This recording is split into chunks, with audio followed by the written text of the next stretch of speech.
क्या हुआ, नहीं हुआ इस बार भी? डर लग रहा है कि 8,500 वैकेंसी थी, इसके बाद भी प्री एग्ज़ाम नहीं निकला, तो आगे आने वाले एग्ज़ाम जो है 5,000 वैकेंसी 800 वैकेंसी वाले एग्ज़ाम निकल भी पाएंगे नहीं निकल पाएंगे। तो अगर आप भी इसी डर का शिकार हो रहे हैं, अगर आप भी इसी स्ट्रेस में हैं, तो this video is for you. And जिन बच्चों का सिलेक्शन हो गया है, प्री निकल गया है, many many congratulation to all of you. But जिनका नहीं निकला है और जो एक डीप स्ट्रेस में, एक डीप डिप्रेशन वाले फेज़ में आ रहे हैं या सोच रहे हैं, कुछ सेकंड थॉट उनके दिमाग में आ रहा है कि मतलब सब बेकार हो गया, सब everything is finished, this is the end of life, something like that, अगर ऐसा कुछ आया दिमाग में,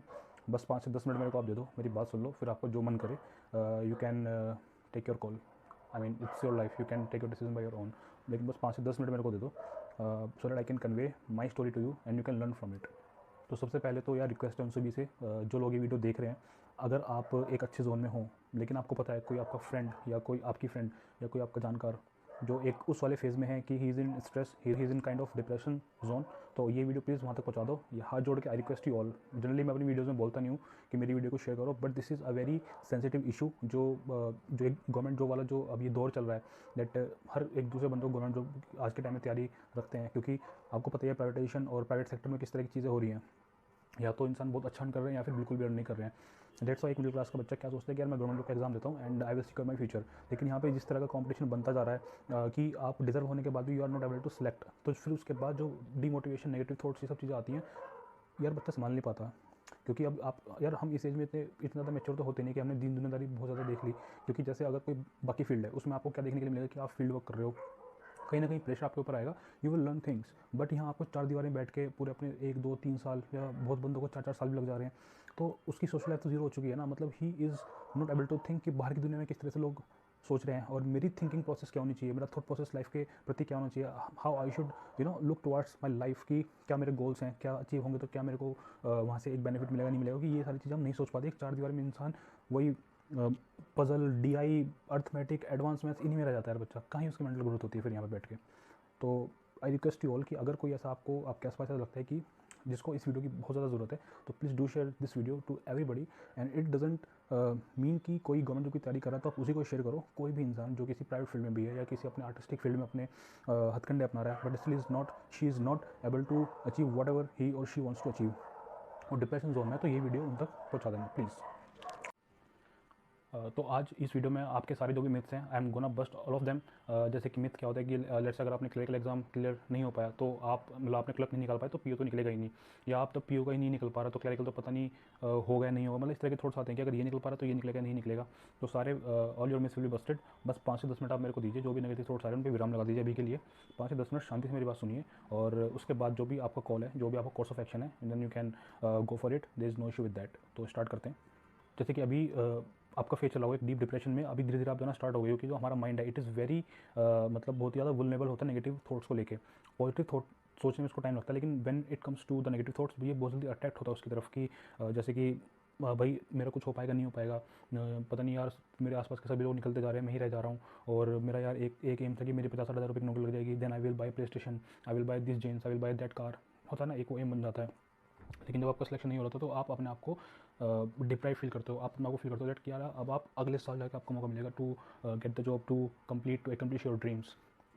देन इसका एक नेक्स्ट लेवल और होता है कि जब आप इस नेगेटिव वाले जोन में बहुत लंबे समय तक रह जाते हो, देन आपके लिए सुसाइडल थॉट्स सोचना, एक वो थॉट आना कोई बड़ी बात नहीं है, क्योंकि ये मेरे साथ हो चुका है। लास्ट ईयर अगर आप एक साल को रिवाइंड मार दो, नवंबर 2021, तो उस टाइम में मैंने, उससे पहले मैंने एसबीआई क्लर्कल का मेंस मैंने दिया था, and I was pretty much sure कि भाई मैं इस बार तो निकाल लूँगा। क्योंकि मैं आपको थोड़ा अपना बैकग्राउंड बता देता हूँ कि from the very starting I was focused on SSC CGL. तो मेरा कोई सीएचएसएल से कोई मतलब था ना, मेरा कोई किसी बैंक क्लरिकल से मतलब था, ना मेरा किसी बैंक पीओ से मतलब था। क्योंकि यार देखो फाइनेंशियली मतलब मेरे घर में ठीक ठाक चीज़ें हैं, मतलब ऐसा कोई इशू है नहीं कि भाई मेरे को जॉब की बहुत ज़्यादा ज़रूरत है, क्योंकि ऑलरेडी मैं मतलब मेरे पास कुछ स्किल्स हैं, on the basis of that I can earn some amount of money. तो मेरा सीन ये था कि अगर मैं गवर्नमेंट जॉब में आ रहा हूँ, so I will go for a job जिसमें यार मतलब मज़ा आ जाए काम करने में। जैसे कि दिल्ली पुलिस सब इंस्पेक्टर, मैंने सीपीओ का एग्जाम दिया भी था 2018 में, मेरा क्लियर भी हुआ था, लेकिन I was out in the physical, क्योंकि जो मेरी हाइट है वो 2 सेंटीमीटर कम थी, जो डिज़ायर हाइट उन्होंने मांगी थी 170, तो मेरी 168 के आसपास मेरी हाइट थी। फिर उसके बाद फिर मैं सोचा कि यार दिल्ली से वाला सीन खत्म, अब यार एक काम करते हैं, क्योंकि वैसे सीजीएल के मैंने एग्जाम दिए थे उस टाइम में, लेकिन सीजीएल में फिर मेरे को जो पोस्ट सबसे ज़्यादा अट्रैक्टिव लगती थी वो थी CBI, national investigation agency, intelligence bureau, ये रो काइंड ऑफ जो ये होती हैं जॉब, या मैं काफ़ी फैसिनेट था इन सब जॉब्स के लिए। तो मेरा तो कोई मतलब था ही नहीं बैंक क्लरिकल, बैंक पीओ की यार अपनी जॉब सिक्योरिटी चाहिए होती नहीं चाहिए होती, बस मेरा था कि कोई बात नहीं, 1 साल लग जाएगा, 2 साल लग जाएगा, 3 साल लग जाएंगे, but I will be able to achieve that goal जो मैंने अपना डिसाइड किया एसएससी सीजीएल के थ्रू, क्योंकि सीपीओ से मेरा वो नहीं हो पाया था। वैसे 2019 में मेरा बहुत ही बड़ा बेवकूफ़ बना और मेरे साथ साथ बहुत सारे बच्चों का बेवकूफ़ बना कि 2019 में जो एग्ज़ाम हुआ था, जो 18 शिफ्ट वाले जो बच्चे थे बहुत ही कम सेलेक्ट हुए हैं। आप देखने कि 18 नवंबर को एग्ज़ाम होता है सीजीएल का, खैर उसमें नहीं आता क्योंकि अगर मैं वो चीज़ यहाँ समझाने बैठूँगा तो it will very huge video, तो फटाफट टाइप करेंगे उस वीडियो को कि भाई जो भी उस टाइम में कंटेंट था 2019 में, बस थोड़ा सा डिस्पैरिटीज़ काइंड ऑफ हुई थी, मतलब पेपर लीक नहीं हुआ था बट पेपर के लेवल में बहुत ज़मीन और आसमान का अंदर था, इसकी वजह से हमारे पास स्कोप ही नहीं बचा था ज़्यादा स्कोर करने के लिए, इस वजह से मेरा 2019 का सिलेक्शन रुका। अब मैंने 18 में फेलियर देखा सीजीएल में, देन मैंने 19 में फेलियर देखा, मतलब ये होता है कि आप फेल होते हो तो आप अपने ऊपर काम करते हो कि you are lacking this particular thing, then you work over that thing, उसके बाद आप एक पर्टिकुलर गोल की तरफ बढ़ते हो, कुछ अपने फेलियर्स का एक्सपीरियंस को लेके उस पर जो लूप होल्स थे उस पर थोड़ा आप you work on those loop holes, उसके बाद आप एक नेक्स्ट कॉम्पिटिशन बैठते हो, लेकिन उसके बाद अगर आपको फेलियर देखने के लिए मिले तो भाई फिर तो डिप्रेशन आना थोड़ा थोड़ा बनता है, वो नेगेटिव थॉट्स आना इट इज़ वेरी यूजुअल कि इतना कोई अगर आप नेगेटिव जोन में जा रहे हो तो वो यार है, इतना हो जाता है अगर आपके 1-2 बार फेलियर आ जा रहे हैं। तो उसके बाद आई थॉट कि यार ठीक है बैंक वाले एग्जाम भी देख लेते हैं कि यार एटलीस्ट एक जॉब सिक्योरिटी तो ये ना हो कि मैं कभी हवा में ना हूँ कि यार ठीक है मैं सीजीएल के through I will be able to get the job, और कभी मेरे को सीजीएल भी ना मिले और उसके चक्कर मेरा बैंक और पीओ भी मतलब रह जाए। तो उस टाइम मैंने फिर पीओ वगैरह देना स्टार्ट किया, फर्स्ट टाइम में मेरे प्री वगैरह सब कुछ क्लियर होने लगे, कुछ ऐसे मेरे को आया नहीं क्योंकि मेरी मैथ्स वगैरह ठीक थी, रीजनिंग मैंने थोड़ा बहुत काम कर लिया, खैर वो एक टॉपिक है, डिफरेंट टॉपिक है कि मैंने क्या करा, किस हिसाब से करा, वो उसके बारे में किसी और दिन बात करेंगे। तो अब मैं 2021 की आपको बात बता रहा था कि जब मैंने एसबीआई क्लरिकल मैंने पूरे मन से दिया था और इसके चक्कर मैंने अपना 2020 वाला सीजीएल भी आई मिस द सीजीएल जिसका रिजल्ट अभी 3-4 दिन पहले आया, तो उसके चक्कर में मैंने अपना सीजीएल 2020 ही मिस कर दिया कि यार सीजीएल का रिस्क इस बार नहीं ले रहे हैं, इस बार बैंक में एक जॉब ले लेते हैं, जॉब लेने के बाद फिर ये होगा कि चलो एक सिक्योरिटी मेरे पास है, फिर अपना फुल ऑन एफर्ट अपना सीजीएल में देंगे। तो मैंने एसबीआई क्लरिकल था मेरा मेन इशू। अब देखो बैंक में मेरा कोई सीन था ही नहीं कि मेरे को क्लरिकल बनना है, पीओ बनना है, मेरे पास एक जॉब चाहिए, एक जॉब मिल जाए अपना बात खत्म, फिर अपना अपना सीजीएल का ही मेरा मेन एम था। तो जो सबसे पहले एग्जाम मेरा पड़ा था वो एसबीआई क्लरिकल का ही पड़ा था, क्योंकि उससे पहले आरआरबी पीओ पड़ा था मेरा, वो क्लियर हो गया था, मेरा इंटरव्यू था उसके नेक्स्ट मंथ, मतलब मेन से पहले, क्योंकि एसबीआई क्लरिकल का मेंस और आरआरबी पीओ का मेंस एक साथ हुआ था कुछ 4 से 5 दिन के गैप के अंदर। अब सीन यहाँ पे देखो क्या हुआ, मेरा आरआरबी पीओ का मैं मेन जिस रात दे के मैं अपने घर पे आया उसी रात मेरे घर पे चोरी हो गई और मेरा लैपटॉप वगैरह मेरे जो भी डॉक्यूमेंट्स वगैरह थे, मतलब डॉक्यूमेंट सेंस की मेरे बैग में जो शीट्स वगैरह रखी थी वो सब एक चोर उठा के ले गया वहाँ से, सारे फ़ोन्स वगैरह सब कुछ ले गया। सो और 3 दिन बाद मेरा एसबीआई क्लर्क का एग्ज़ाम था, अगर आपको याद होगा कि 25 या 26 तारीख को 2021 में आपका